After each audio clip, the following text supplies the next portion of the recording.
Hello everyone, আজকের এই ভিডিওতে আমরা দেখব স্টোরমেন্টে কিভাবে একটি কালেকশন ক্রিয়েট করবেন এবং ওই কালেকশনের ভিতরে প্রোডাক্টগুলো কিভাবে সিলেক্ট করবেন।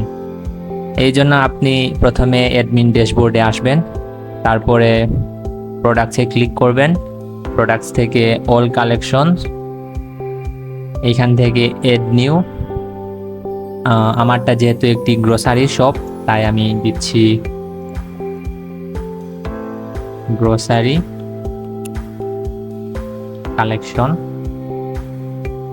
তারপরে এই গ্রোসারি কালেকশনের ভেতরে কি কি প্রোডাক্ট থাকবে আমি এইখান থেকে সিলেক্ট করে নিতে পারবো।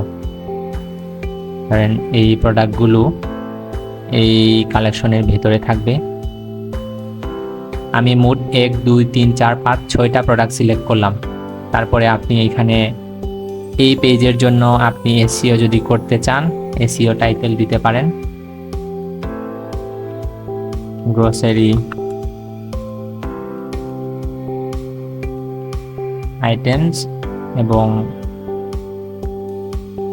এসইও ডেসক্রিপশন এখান থেকে দিয়ে দিবেন।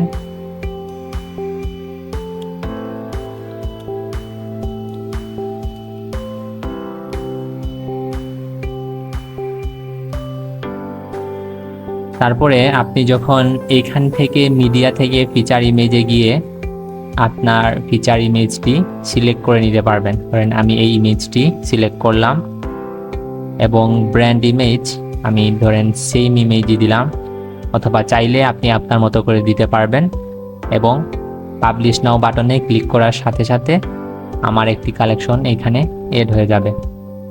তো কালেকশনে গিয়ে দেখতে পারবেন এই গ্রোসারি কালেকশন নামে আমার একটি কালেকশন ওয়েবসাইটে অলরেডি এড হয়ে গেছে।